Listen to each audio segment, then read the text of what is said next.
Hello everyone, I'm Petty Officer Catering Services Marples. I started off in the Navy when I was 17, back all the way in 2006 as a chef. I wanted to pursue my career as cooking and wanted to get qualifications out of it. When I joined, I'd already been a chef in Civilian Street, just training as a commis chef. Absolutely loved it and wanted to follow on that passion, but wanted to gain the qualifications. So I joined the Navy, been around the world. I've been to about 57 different countries, and I've seen a hell of a lot of the world, which is all good, and the Navy's taken me there. Today I'm going to be doing you a little dish, something you could all do, except you'll be in a nice lovely kitchen and I'm in this nice lovely dockyard with a nice background behind me. Right, so the dish we're going to be cooking then is the pan-seared trout. So there's our trout fillets. What we're going to do with them is we're just going to score the skin on the other side, which will give us a nice and crispy texture and let the flavour go in through the meat. We're going to serve it with some woodland mushrooms in the risotto, a little bit of shallot and a little bit of garlic and some parsley, and then obviously all risotto should have it, some nice parmesan, and then we're just going to cook that with some vegetable stock, so it's okay for everybody to eat. Right, so the shallot then, as you can see when I've peeled it here, I've chopped it in half and I've left the root on. The reason why I've left the root on is because it will hold it all nice and together for us. So to start off, we're just going to put some scores through it, but not all the way through. Remember to keep your fingers out of the way. Now I've done that, just going to score through the top. As you can see, gives us a little bit of a fan if we wanted to fan it out. So then what we're going to do is just going to rock the knife backwards and forwards. Give us a nice, small, even dice. You don't need a lot for this, that'll be plenty. So once you've got the shallot, just move that over to the side, and then we'll chop up everything else. I've just got 1 clove of garlic here. All I'm going to do with that is I'm just going to push the knife down onto the top of it. Just give us a nice crushed. And then you can use garlic crusher for this, but I'm just going to use the knife just to give us some nice crushed garlic. The reason why you crush it is because it gets all the oils out of there, which is the nice bit of flavour. So we've got some nice crushed garlic. Put that in with the onion, so it's going to get fried off together or sweated off together. Then we're going to chop up some mushrooms. For this, I'm just doing 1 portion, but if you're doing it for a few people, you obviously need to add a few more bits. Each mushroom, doesn't really matter what you do with it. They're all different sizes, different textures, different shapes. Just give us some rough chop. They will shrink when you start to cook them, so don't worry if they're a little bit big. As I say, these mushrooms, if you get them dried, if you do have to soak them, if you get the dried ones, give them a good squeeze out first before you actually start to cook them, because you'll get all the water being released out of them into the dish, which you don't really want. Just going to grab one of these ones.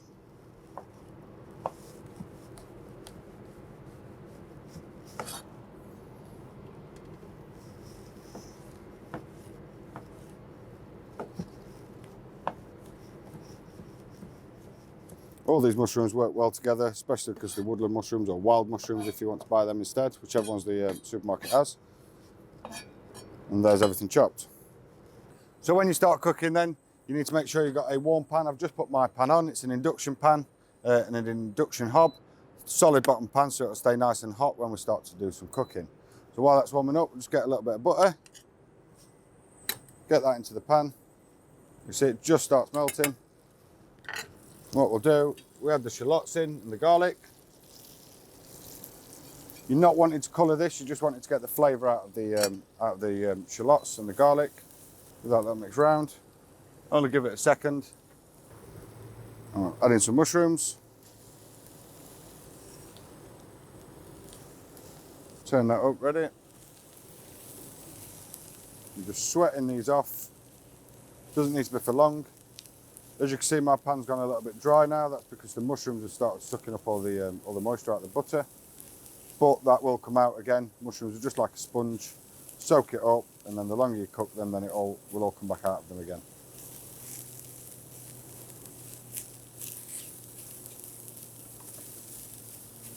You see, we've just started to get a little bit of colour on them mushrooms. So what we're going to do now is going to add in a little bit more butter. I'm going to drop in the rice.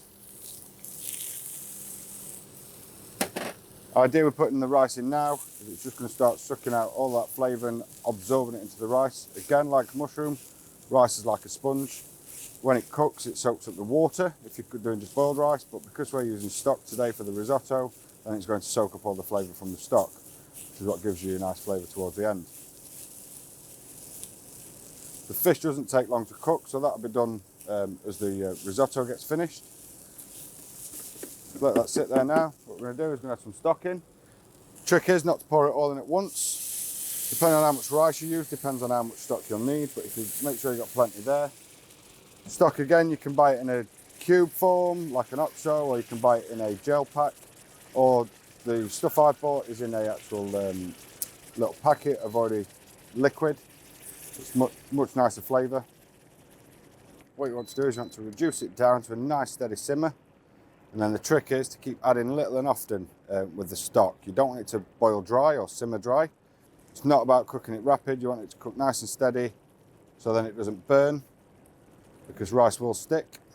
So with the risotto then, when you're cooking it, as you can see now, it's just starting to lose all of its liquid. That's because the rice is absorbing it. So what I'm going to do is I'm going to add a little bit more in. This will take about 20 minutes at most to cook. So after about 15 minutes or so, I'll start getting the trout ready and get the pan hot for the trout, and then I can put it all together at the end. So we're just going to leave that to simmer down now whilst we start getting all the rest of the ingredients together. With the trout, as I said, it was on the skin on one side. When I bought this, it was already been descaled. You can do this yourself if you're buying a whole piece of trout, but it is very messy. So it is much easier if you get the fishmonger to do it. I'm just going to get a nice sharp knife. You might have to put it at an angle, the fish. I'm just going to put some little scores in. This is mainly for presentation, but it also gets the flavour of the butter that will come out of the fish, and the flavours all going through there. Little scores, and that's how we're going to cook that. We're going to cook it skin side down first. Give us a nice crispy texture, and then we're going to serve that on top, skin side up as well. Just a few minutes off yet, so while I'm just waiting for that, I'm just going to chop the parsley. With flat leaf parsley, we'll try and make sure the stalks in there. Literally rough chop. Don't want it too big. So I'm going to put some butter there in the pan. You see the pan's just on. But with butter, when we're pan frying, what we want to do is want to put a drop of oil in there as well, because the butter's got a lower temperature melting point, so it will actually start to burn. So just as that starts to melt, get the trout in there, skin side down, and it should start to sizzle away nicely. So with this, you just want to get the trout to get some nice crispiness to the skin. You don't want it to burn it, because then it'll change your flavour altogether. You want to leave it there for a few minutes, probably about 2 or 3 minutes, on the skin side down, and then what we're going to do is going to turn it over, and then that'll finish off cooking. You can then turn the pan down, because you don't need to really colour that side, you just want it to hold together. So we're going to finish off the risotto there. As you can see, all the stock's nicely soaked in. I'm going to add some Parmesan.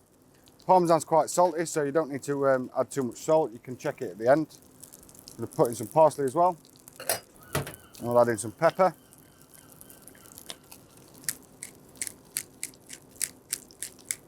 I've got mixed peppercorns here, or rainbow peppercorns, get a nice floral smell from them and flavour. Give that mix together. You want that cheese, the Parmesan, just to start melting down, and that's going to bind all that risotto together and give you a nice consistency for serving.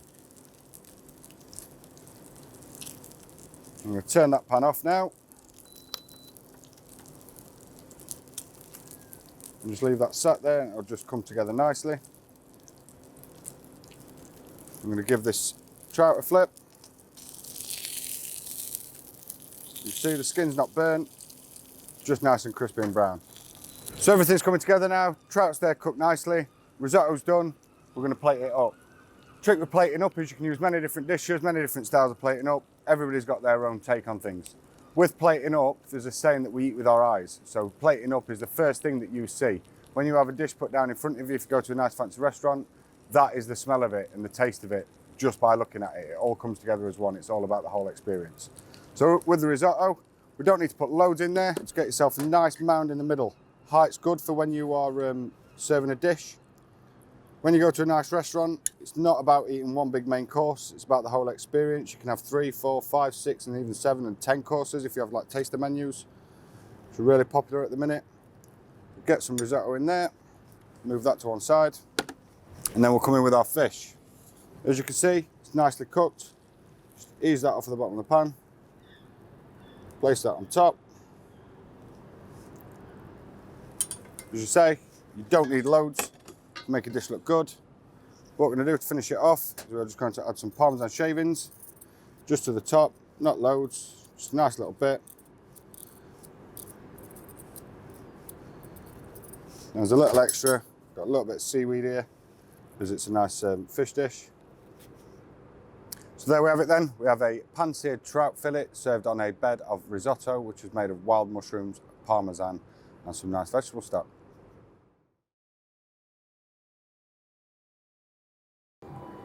I'm leading steward Barbara, and today I'm going to be making a roasted rack of lamb with honey glazed carrots, asparagus, creamed mash, and a blackcurrant and red wine jus. So we have the carrots for the chantenay carrots, honey glazed. We're going to use shallots to put in the red wine jus along with the blackberries. We've also got rosemary and thyme and garlic we're going to pan fry the lamb off with. We've also got some asparagus, and we've got red potatoes that we're going to do creamed potato mash. We've also got a bit of butter that we're also going to use that for pan fry the lamb. The lamb here, we've got, it's already trimmed up, and we've just scraped the bone just for presentation purposes. With the red potatoes then, I've just peeled them, chopped them up and boiled them off in a pan.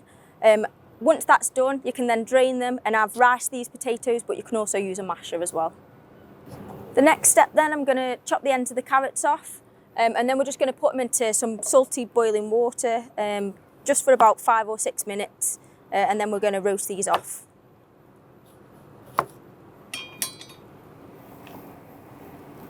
For the lamb then, we're going to season it with some garlic, crushed garlic, rosemary, thyme, and we're just going to add a knob of butter to that and then pan fry off the lamb.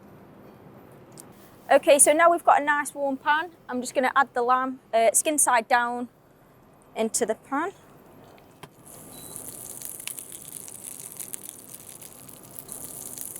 So what I'm going to do now, I'm just going to pull these carrots out and just start them off on the pan. And then I'm going to turn the lamb over to seal it on the other side. So now I've sealed the lamb, I'm just going to take that out, put it on a tray along with the carrots as well. Now I'm going to drizzle some honey over the carrots, and then we're going to put these in the oven. This is going to go into a nice hot oven, about 200 degrees, for about 7 to 8 minutes. I'm now going to start making the blackcurrant and red wine jus. So I'm going to start by chopping some shallots.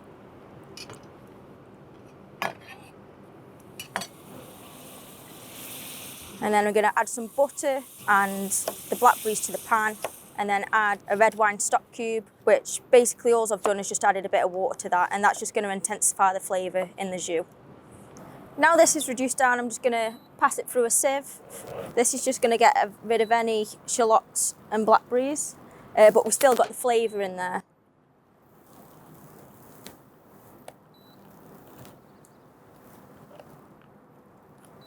I'm now going to finish off the mash by just adding a little bit of butter and cream to the pan.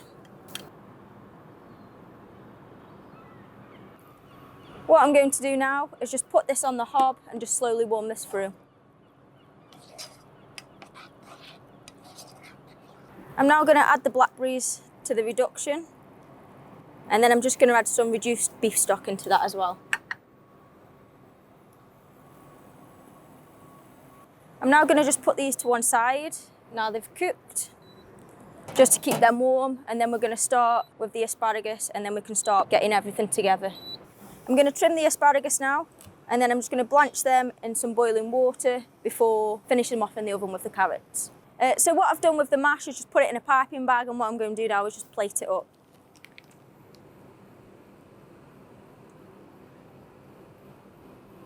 Now that the lamb's rested, I'm just going to slice this up into portions ready for plating.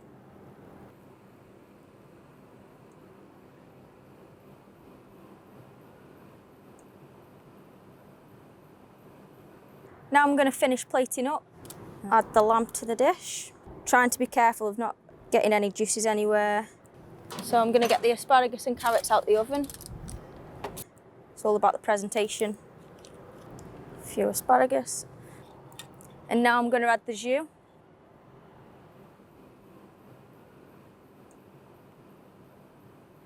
So here we have a roast rack of lamb with cream mashed potato, honey glazed carrots, asparagus, and blackberry and red wine jus.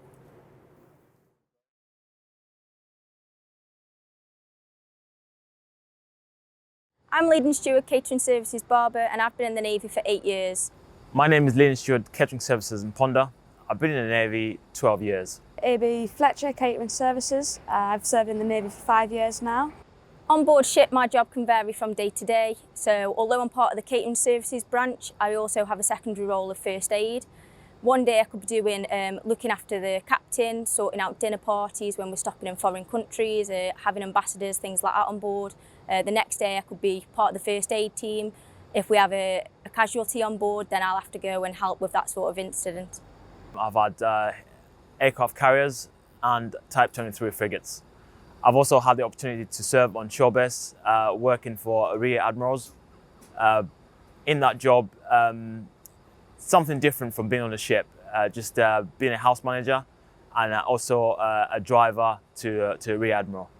That job consists of basically going out, planning routes, going to London, and if the admiral's got any functions, preparing those functions and making sure that his guests are kept entertained.